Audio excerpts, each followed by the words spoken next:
저는 우리가 하나님 앞에 성도들이 섰을 때에 가장 듣고 싶은 소식은 착하고 충성된 종아라고 하는 말씀이라고 생각합니다. 참 잘했다. 참 수고했다. 이 땅에서 나의 이름을 가지고 살아나가기가 얼마나 힘들었는데 정말 수고했다는 소리를 들으면 마음이 흐뭇할 것 같아요.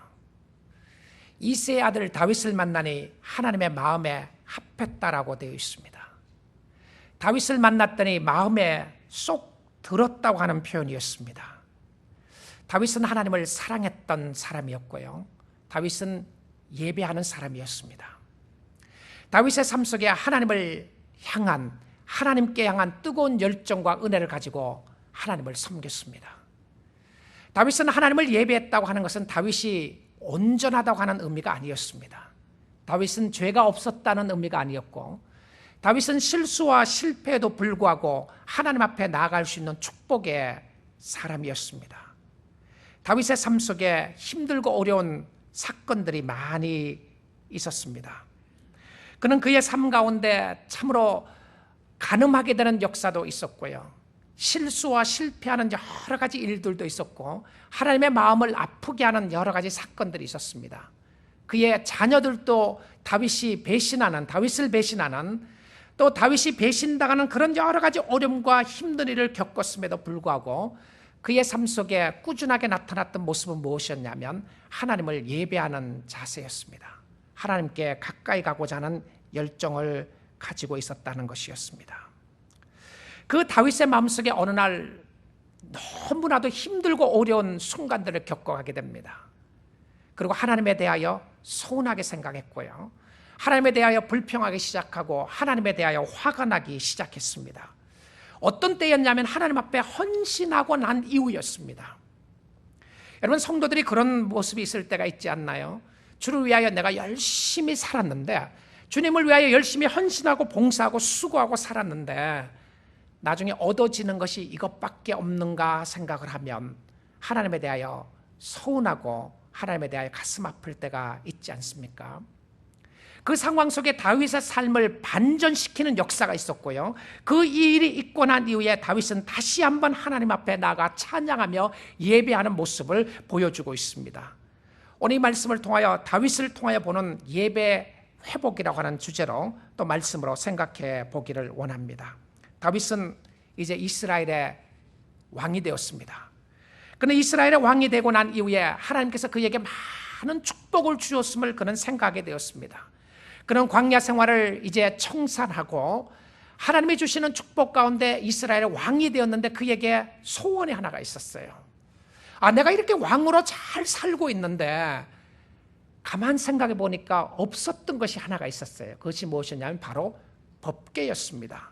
법궤가 없는 것을 알고 이 법궤를 좀 가지고 오면 좋겠다고 생각을 했어요. 근데 그 법궤가 어떻게 됐느냐 하면 그 당시에 블레셋 사람들에게 30년 전에 법궤를 빼앗기게 되었습니다. 그러니까 다윗이 이제 왕이 되고 나서 하나님의 임재하심을 상징하는 법궤를 가지고 와서 하나님을 모시고 싶은 마음이 그의 마음속에 들었어요. 얼마나 좋은 모습이었나요? 여러분이 아시는 것과 같이 법궤는요, 간단한 박스였습니다. 상자였어요. 그 안에 3개가 들어있었죠. 첫 번째 들어있었던 것은 무엇이냐면 10계명의 2개의 돌판이었습니다. 10계명의 돌판에 있었고요. 그 다음에 들어있었던 것은 무엇이었냐면 만나를 담았던, 만나가 아니고 만나 항아리가 있었어요. 그리고 세 번째 그 안에 담겨 있었던 것은 무엇이었냐면 아론의 쌍난 지팡이였습니다. 이 3가지가 법궤 안에 들어있었어요. 어떻게 생각하면 그것이 무엇이 그렇게 중요했는가 생각할지 모르지만 이 법궤는 하나님의 임재하심의 상징의 표현이었습니다. 하나님이 함께하고 하나님이 축복하시겠다고 하는 상징의 표현이 법궤였어요. 이스라엘 백성들이 홍해를 건널 때도 그렇고요. 특별히 요단강을 건널 때에 제사장들이 법궤를 메고 가는 제사장의 발이 요단강에 닿자마자 요단강 물이 갈라지는 역사가 있었습니다. 이 법궤가 하나님의 임재의 표시였어요. 하나님이 함께 하신다고 하는 표시였는데요. 자, 다윗이 이 블레셋에 있는 법궤를 가지고 오겠다고 작정을 합니다. 그리고는 자기 집에 길리온 용사들을 몇 명을 데리고 가느냐 하면 3만 명을 데리고 갔다고 이야기합니다. 여러분 대단하죠? 이 법궤를 뺏어오기 위하여, 가져오기 위하여 다윗의 용사 3만 명을 데리고 가는 거예요. 근데 왜 다윗이 이것을 그렇게도 사모했나요? 왜냐하면 이것이 하나님의 거룩함의 상징이었습니다. 하나님이 함께함의 상징이었습니다. 자, 이 법궤를 가지고 오는데 다윗의 마음속에 너무 기뻤어요. 법궤를 다시 가지고 오면서 이 법궤를 새 수레에 싣고 소들이 끌고 오게 했습니다. 깨끗한 수레를 장만하고요, 깨끗한 한 번도 멍에를 매지 않은 소의 수레에 실어서 이 법궤를 고이 모시고 오는 역사를 가지게 됩니다. 어떤 의미로 생각을 하면 대단한 헌신의 모습이었죠. 대단한 모습이었습니다. 그런 온 마음을 다해 하나님을 찬양하고 기뻐했어요. 하나님을 섬긴다는 것이 이렇게 좋은 것인가? 이제 드디어 법궤를 내가 가지고 올 수 있으니까 얼마나 좋을 것인가 생각을 하고 기뻐하며 찬양했습니다. 그들이 악기를 동원해서 하나님을 찬양했다라고 되어 있어요. 아마 다윗이 법궤를 가지고 왔던 때가 가을이었던 것 같습니다. 가을에 곡식이 물어있고 있는 그 가을날에 다윗의 삶 속에는 넘치는 기쁨과 은혜가 있었습니다. 여러분, 지금 가을이죠. 가을은 싱그러운 결실의 계절이고요, 또 가을은 늘 우리에게 설레게 하는, 가을을 타게 하는 그런 좋은 가을의 계절입니다. 어느 시에 보니까 이런 가을에 대한 좋은 시가 있어서 정용철 씨가 쓰신 시인데요, 인생의 가을이 오면이라고 하는 시가 있었습니다. 내 인생의 가을이 오면 나는 나에게 물어볼 이야기가 몇 가지 있습니다. 내 인생의 가을이 오면 나는 나에게 사람들을 사랑했는지에 대해 물을 것입니다. 그때 나는 가벼운 마음으로 대답하기 위해 지금 많은 이들을 사랑해야겠습니다. 내 인생의 가을이 오면 나는 나에게 열심히 살았느냐고 물을 것입니다. 그때 나에게 자신 있게 말할 수 있도록 하루하루를 최선을 다해 살아야 하겠습니다. 내 인생의 가을이 오면 나는 나에게 사람들에게 상처를 주지 않았느냐고 물을 것입니다. 그때 얼른 대답하기 위해 사람들에게 상처를 주는 말과 행동을 하지 말아야겠습니다. 내 인생의 가을이 오면 나는 나에게 삶이 아름다웠느냐고 물을 것입니다. 나는 그때 기쁘게 대답하기 위해 내 삶의 날들을 기쁨으로 아름답게 갖고 나가겠습니다. 내 인생의 가을이 오면 나는 나에게 어떤 열매를 얼마만큼 맺었느냐고 물을 것입니다. 그때 나는 자랑스럽게 대답하기 위해 내 마음밭에 좋은 생각의 씨를 뿌려놓아 좋은 말과 행동의 열매를 부지런히 키워가겠습니다. 너무나도 아름다운 시죠. 우리의 인생에 가을이 있습니다. 어떤 경우는 우리의 인생에 겨울도 있고요, 추운 싸늘한 겨울이 있는가 하면 우리 인생에 봄과 같은 꽃이 피는 그런 시절도 있습니다. 아마 다윗이 법궤를 가지고 온 때가 가을이었던 것 같습니다. 농부들이 곡식을 거두고 타작을 하고 있는 때였습니다. 이 수레의 아름다운 법궤를, 하나님의 임재하심을 상징하는 법궤를 수레에 싣고 오는데 갑자기 나곤이라고 하는 사람의 타작 마당에 와서는 소가 뛰기 시작합니다. 한 마리의 소가 뛰기 시작하니까 함께 이제 멍에를 메고 소가 끌고 오고 있는데 한 마리의 소가 뛰니까 소들이 함께 뛰는 모습들을 보게 됩니다. 그러다가 소가 뛰니까 수레에 실려 있었던 법궤가 흔들거리기 시작합니다. 흔들흔들 하더니 떨어지려고 그래요. 법궤가 떨어지려고 하는 것을 보고 웃사라고 하는 사람이 재빠르게 그 법궤를 잡았습니다. 떨어지지 않게요. 놀랍게도 얼마나 이 모습을 보게 되면 잘한 모습이었나요? 다윗은 이 법궤를 가지고 오기 위해서 새 수레를 준비했고요, 3만 명의 용사들을 데리고 가서 법궤를 가지고 오게 됩니다.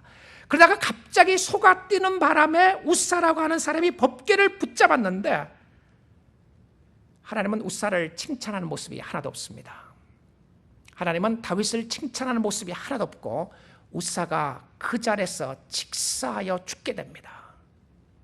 여러분 한번 생각해 보십시오. 하나님이 이럴 수 있습니까? 아니 다윗이 얼마나 헌신했나요? 다윗이 얼마나 의도가 좋았나요? 그럼에도 불구하고 왜 우사라는 사람이 죽게 됐습니까? 다윗이 너무 열받았어요. 누구에 대해서? 하나님에 대해서.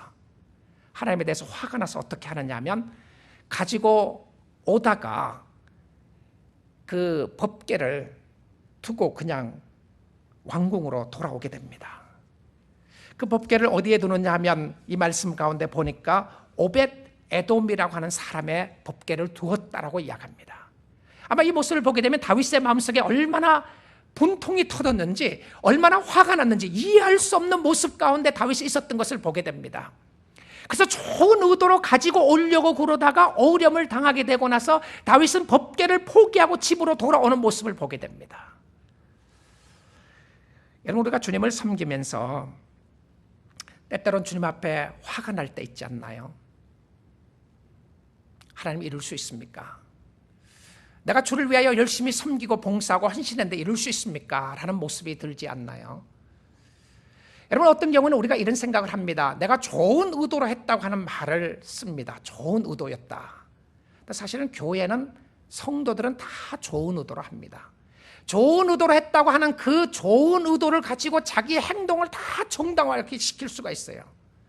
여러분, 교회 분쟁이 나서 싸우는 사람들 보니까요, 싸우는 사람 두 그룹이 나눠져 싸우게 되면 두 그룹 다 좋은 의도로 싸운다고 이야기합니다. 무슨 좋은 의도냐면 교회를 지키겠다는 의도로 싸워요. 하나님의 교회를 지킨다고 이야기를 하면서 무슨 말 하냐면 서로를 향해서, 상대방을 향해서 사단의 자식들이라고 그래요. 무서운 소리들이에요. 누구예요? 교인들입니다. 교인들이 싸우면서 서로가 사탄의 자식들이라고 이야기하고 싸우는데요. 자, 상대방을 사단의 모습으로 보게 되면 어떻게 하겠어요? 그 사람은 없애야 되는 거죠. 그래서 적나라하게 싸웁니다. 그런데 우리가 좋은 의도를 가지고 주님을 섬긴다고 하는데 때때론 우리가 하나님의 마음을 아프게 하는 경우들이 있을 수 있습니다. 좋은 의도가 다 좋은 것이 아니라고 하는 것을 볼 수가 있는 것이죠. 자, 그 상황 속에서 어떤 면으로 생각을 하면 하나님이 다윗에 대하여 화를 내야 될 것 같은데 다윗이 하나님에 대하여 화를 낳고 있는 모습을 보게 됩니다. 여러분, 왜 하나님이 다윗에 대하여 화를 내야 했나요? 그것은 이 법궤는 두 가지로 큰 실수를 범하게 됩니다. 첫 번째는요, 법궤를 가지고 올 때는 어떻게 해야 한다고 성경이 구체적으로 기록하고 있었습니다. 법궤는 제사장이 어깨에 메고 오라고 그랬습니다. 어깨에 메어야 할 법궤를 다윗은 너무나도 아름답게 장식한 새수레에 자기가 생각하기에는 좋은 것에 법궤를 실었어요. 근데 주님이 기뻐하지 않았어요. 내가 언제 그것 너에게 시키더냐라고 물어본 거예요. 자, 우리가 주님 앞에 갔는데요, 내가 열심히 주님을 섬겼어요. 내가 열심히 주님을 봉사했고 예배를 드렸는데 하나님이 야, 너 언제 그거 시키더냐? 그거 제일 가슴 아플 것 같아요. 내가 언제 그 일 시키라고 그러더냐? 내가 언제 그 일 하라고 그러더냐? 여러분, 주님이 그런 이야기를 한다면 얼마나 가슴 아프겠어요. 우리는 열심히 주님을 섬겼다고 하는데 나 너 알지 못한다. 너 누군지 모르겠다. 가슴 아픈 일이죠. 그래서 우리의 삶을 돌아보아야 합니다. 우리의 헌신도 중요하고 우리의 의도도 중요하고 우리가 잘하는 것도 중요하지만 우리의 모습을 돌아보아서 이것이 주님이 기뻐하시는 일인가, 이것이 주님이 원하시는 일인가를 보아야 한다는 것이었습니다. 그 다음에 두 번째로 잘못한 것이 무엇이었냐면 법궤는요, 사람이 손으로 절대 만지지 말라고 그랬습니다.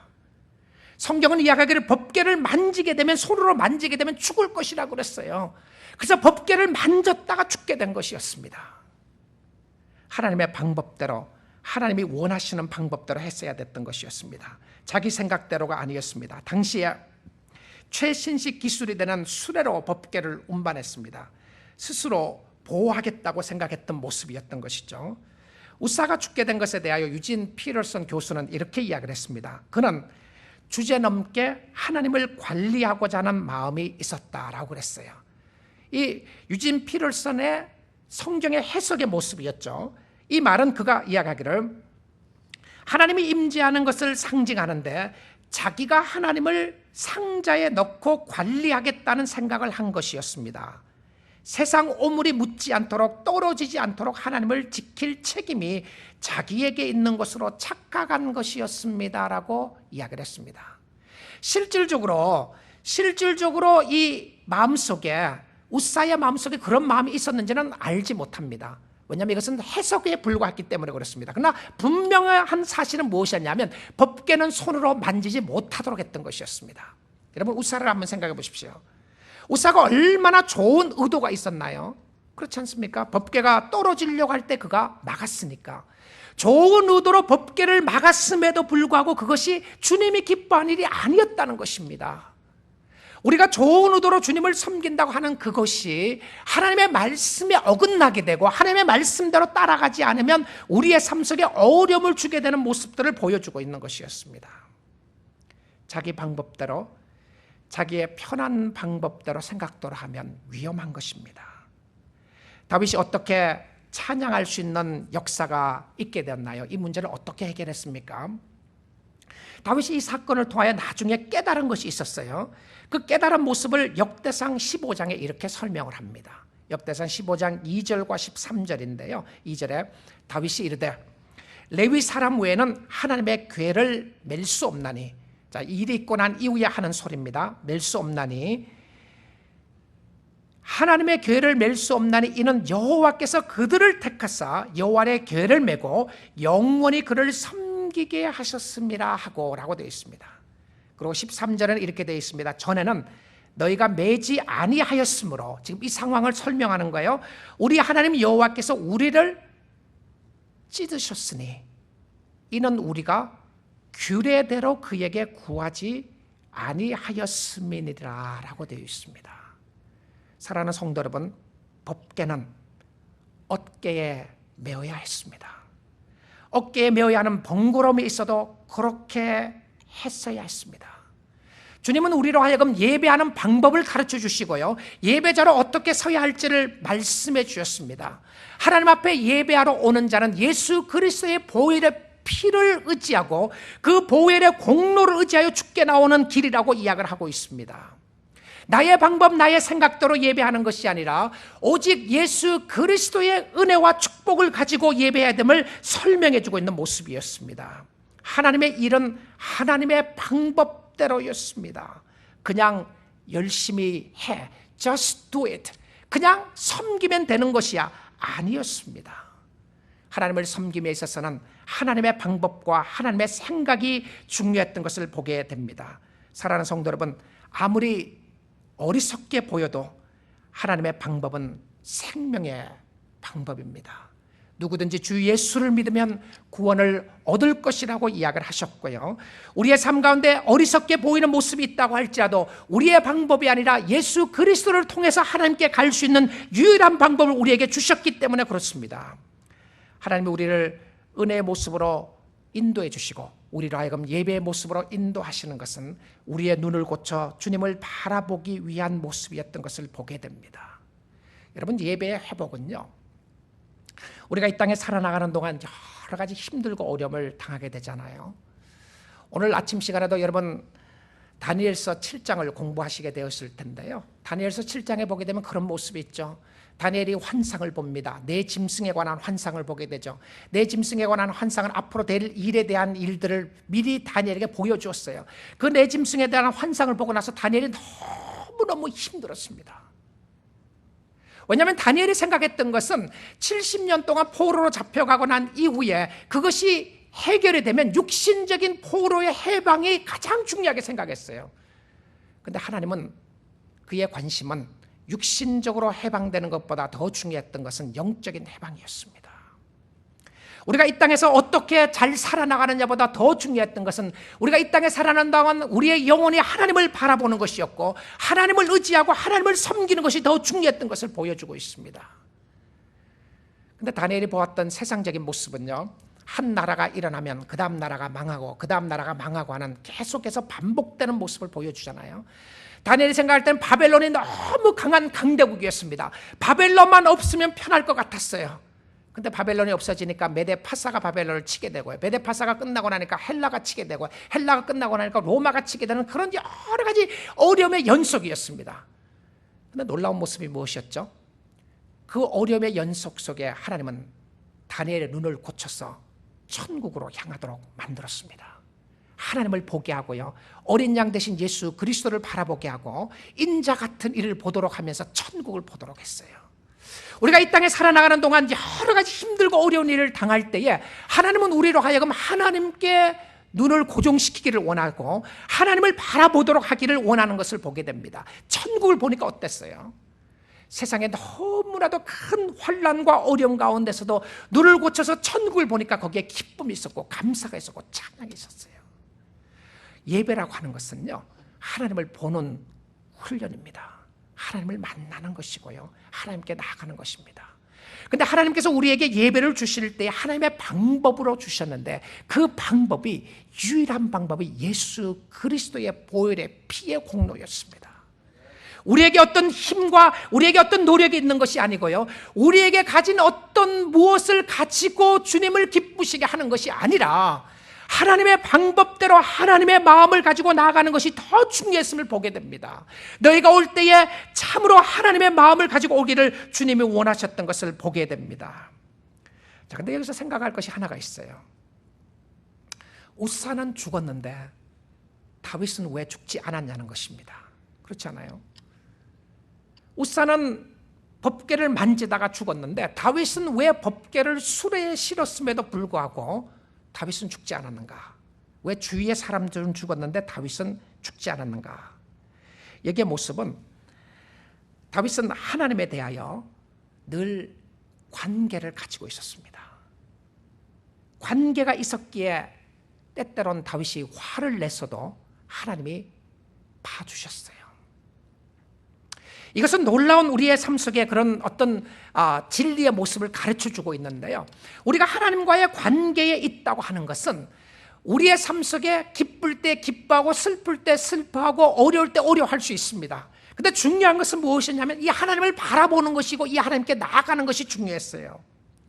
근데 우사는 오히려 인간적으로 보게 되면 우사가 다윗 왕보다 더 낫습니다. 왜냐하면 우사는 인간적인 예우를 다 갖추었어요. 우사가 하나님 앞에 화를 낸 적도 없었습니다. 법궤가 떨어지려고 하니까 우사는 잡았습니다. 인간적인 모습으로 보게 되면 우사가 다윗보다 더 위에 있는 것 같고 더 훌륭한 것 같아요.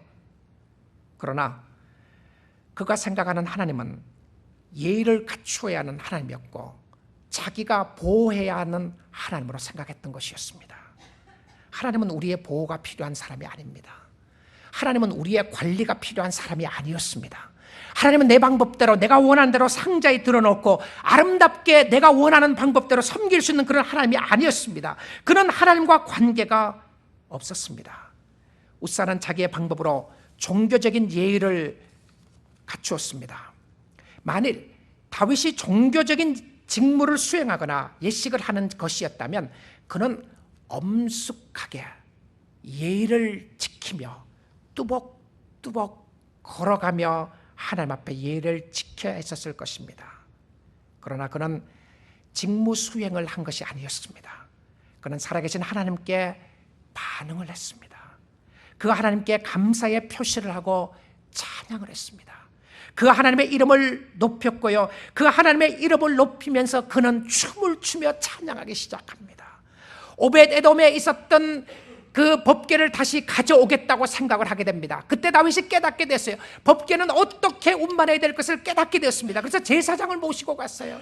그래서 제사장이 그 법궤를 메고 오는 모습을 보게 됩니다. 다윗의 삶 속에 너무나도 기쁨이 있어갖고요, 다윗이 6발자국 뛰게 됩니다. 6발자국을 뛰고 난 이후에는 제사를 드렸습니다. 여러분, 다윗을 한번 상상해 보십시오. 그의 마음속에 회복의 모습을 상상해 보게 되면 하나님이 그에게 주셨던 하나님의 방법대로 했을 때 주신 기쁨이었습니다. 여러분, 십자가의 도는 믿지 않는 사람에게는 어리석게 보이지만 믿는 자들에게는 이것이 생명이라고 이야기했어요. 십자가의 도는 사람을 살리는 것이었고요, 여러분이 아무리 좋은 방법이 있다고 할지라도, 여러분이 아무리 좋은 생각이 있다고 할지라도 십자가 외에는 방법이 없는 것입니다. 사람이 구원될 수 있는, 영원히 구원될 수 있는 길은 십자가 외에는 방법이 없었던 것을 보게 됩니다. 예배도 그렇습니다. 예배도 십자가를 통하여 주께 나가야 하는 모습임을 보여주고 있습니다. 자, 근데 다윗이 6발자국을 뛰면서 하나님 앞에 감사드리고 예배드리는 모습을 나오는데요. 그러다가 다윗이 춤을 추기 시작합니다. 춤을 추면서 어떤 역사가 일어났죠? 에봇이 제사장이 입는 옷을 입었어요. 다윗이요. 에봇이 벗겨지게 되고 바지가 내려가기 시작했습니다. 그래서 어떤 경우에 찬양 인도하는 팀들이 가끔 그런 이야기를 해요. 찬양 인도할 때 다윗이 하나님을 만날 때 춤을 췄던 것처럼 우리가 춤을 춥시다. 뭐 춤을 추는 게 나쁘다는 의미가 아닙니다. 춤을 출 수도 있어요. 그리고 바지가 내려가도 괜찮으니까 바지가 내려가도 춤춥시다. 사실 여기 나오는 의도가 그거 아니었습니다. 그거 가르쳐 주려고 한 게 아니에요. 바지 내려가도 괜찮으니까 우리가 바지 내려갈 정도 춤춥시다. 그 의도가 아니었습니다. 여기에 나오는 가르침의 의도는 무엇이었냐면요, 여러분, 하나님을 만나는 데 있어서 자기의 신분과 지위를 내려놓았다라고 하는 의미입니다. 하나님을 만남에 있어서 그의 삶 속에 있었던 기쁨을 이야기했어요. 우사가 예의를 지켰다면 다윗은 하나님과 관계 속에 오는 그 기쁨과 찬양과 마음을 가지고 하나님 앞에 나갔던 모습을 보게 됩니다. 여러분, 세상의 학문이, 여러분, 세상의 지위가 하나님께 나가지 못하도록 혹시 막고 있지는 않습니까? 내려오셔야 합니다. 우리는 하나님 앞에서 다 똑같은 죄인들입니다. 그러기에 하나님을 만나야 함을 보여주고 있습니다. 잭 밀러라고 하는 교수는 이런 이야기를 했어요. Cheer up, because you are a lot worse than you think you are. 기뻐하십시오. 당신은 당신이 생각하는 것보다 더 악한 죄인입니다. 여러분, 자신을 너무 과대평가하지 마십시오. 우리는 악한 죄인들입니다. 우리의 마음속에는 죄성이 늘 도사리고 있고요. 우리의 마음이 얼마나 쉽게 무너지는지 모릅니다. 우리의 마음이 얼마나 쉽게 흔들리는지 몰라요. 제가 어저께 우리 멘토 리더 모임 할 때도 그런 이야기를 했는데요. 지난번에 제가 캄보디아 가면서요, 한국에 들렀다가 캄보디아 갔습니다. 제가 굉장히 창피한 이야기인데요, 창피한 이야기를 얼마나 제가 제 마음속에도 죄성이 많은 죄인인가라는 말을 이야기를 하고 싶습니다. 이제 한국에 며칠 시간을 잘 보내고 제 아내와 제가 이제 캄보디아 가기 위해서, 캄보디아 그때 선교사님들을 위한 수련회를 인도하는 가는 시간이었습니다. 누구를 섬기러 간다고요? 선교사님을 섬기러 가는 그런 사람이었어요. 자, 근데 이제 인천공항에 도착해 갔고요, 제 아내하고 갑자기 다퉜습니다. 싸웠어요. 근데 그 싸운 게 제가 너무나도 화가 나갔고요. 다 싫다, 이런 생각이 들었어요. 다 집에 가고 싶다. 아내도 보고 싶지 않고 집에 가고 싶다는 생각이 탁 문득 드는데요. 그런 생각이 문득 드니까 제 마음이 막 뒤집혀지기 시작한 거예요. 근데 왜 싸웠느냐 하면요, 제 아내는 라운지를 찾으러 가는데 저쪽으로 가야 된다고 그러고요, 저는 이쪽으로 가야 된다고 그랬어요. 여러분, 이게 말이 되는 소리인가요? 근데 누가 옳았을 것 같아요? 제가 옳았습니다. 나중에는 라운지가 이쪽에 있었는데, 그래서 제가 왜 화가 났느냐, 그럼 당신이 알아서 가, 그런 마음이 든 거예요. 당신이 맞다고 생각하면 가. 근데 그거 아무것도 아닌 거예요. 지금 제가 내일부터 선교사님들을 위한 수련을 인도해야 될 목사가 말입니다. 그것도 제 아내하고 가다가 그거 갖고 싸웠는데요, 너무 화가 나니까 갑자기 그 라운지를 나중에 찾아가갖고, 제가 라운지에 딱 앉았는데 갑자기 에셋이, 산이 배에서 쫙 올라오는 거예요. 산에 올라와서 아내 모르게 약을 먹었습니다. 에셋 약을 딱 먹고 있는데 아내가 뭐라 그러냐면, 밥 안 먹을 거야? 밥 안 먹어. 그러고 그냥 돌아서서 있다가 자기는 라면 먹고요, 라면 먹고 이제 비행기를 탔어요. 이제 비행기를 타고 가는데 그 비행기에 누가 함께 동행을 했느냐면요, 공항에서 거기서 누구를 만났냐면 제가 섬겨야 할 선교사님 두 가정을 만난 거예요. 우리 함께 같이 가야 할 선교사님이 한 가정이 거기에 있었고요, 또 다른 한 가정 또 같이 가도록 돼 있었습니다. 그때 제가 어땠을 것 같아요? 저와 제 아내가 아무 일이 없었던 것처럼 얼굴에 철판을 딱 깔고 인사를 하고 잘 지내서 비행기 안에 탔습니다. 타서는 또 냉전이 계속되는 거예요. 아무 말도 하고 싶지 않고요, 도대체 지금 뭐 하나 생각이 들었어요. 제 아내가 나중에 그럽니다. 당신 왜 그러냐? 왜 이렇게 화를 내고 그러냐? 근데 제가 그 마음 가운데 생각이 들었던 것은 무엇이었냐면, 제가 그 한국에 있을 때도 그렇고 갑자기 그 일이 있고 나서 30분 사이에 산이 올라와서 견딜 수가 없었는데요, 근데 가만히 생각해 보니까 무슨 생각이 들었냐면, 이게 사단의 역사다라는 생각이 딱 들었어요. 나의 마음을 뒤흔들어 놓는 것은 사단의 역사다. 근데 제 마음이 하루아침에 하루순간에 뒤집혀지기 시작하는데요, 이 육신만 뒤집혀진 것이 아니라 마음의 생각도 뒤집혀지기 시작하면서 별의별 생각들이 다 들었어요.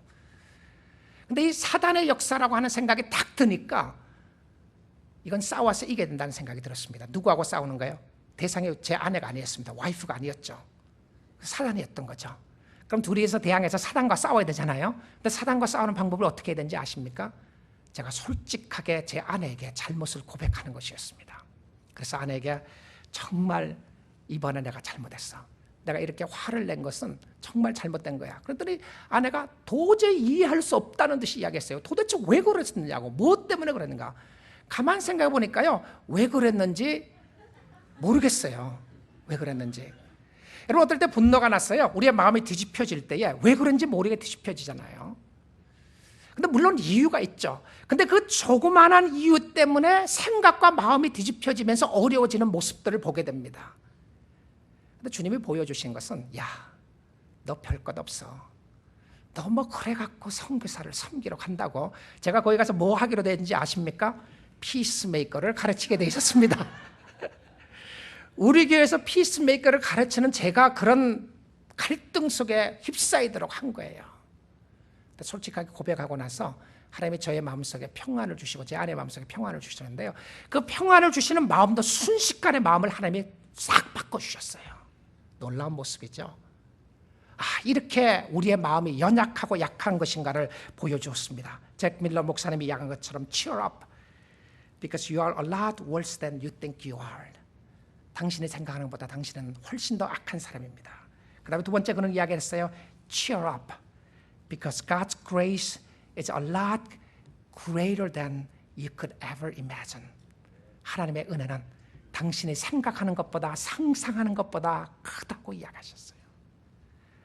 하나님의 은혜가, 나 같은 죄인을 살려주시는 하나님의 은혜가 크신 역사를 보여주면서 우리의 자신들이 얼마나 연약한 모습 가운데서 하나님을 바라보는 모습을 보여주고 있었습니다. 하나님의 방법이었습니다.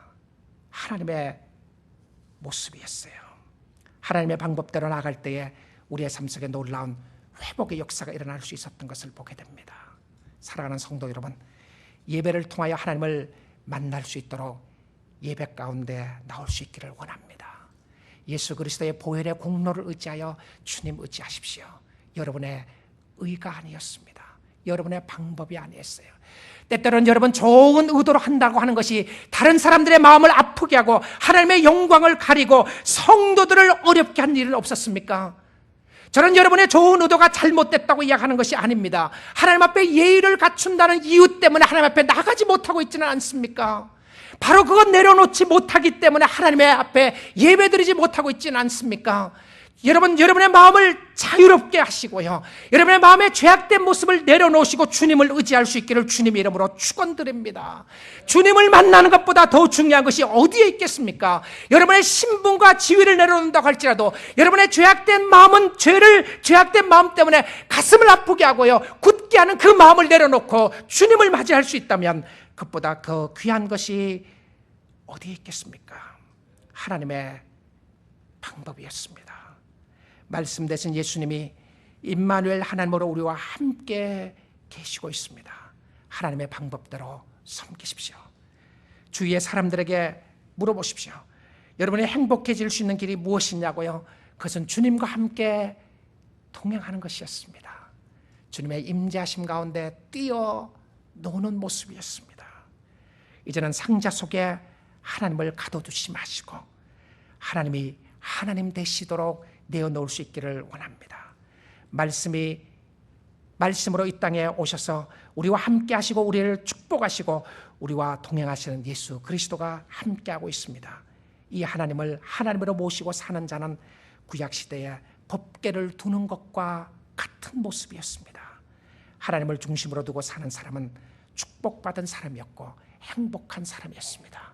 예배를 통하여 여러분의 심령 속에 이 하나님을 모시고 기쁨과 감사함으로 주님을 섬길 수 있기를 주님의 이름으로 축원드립니다.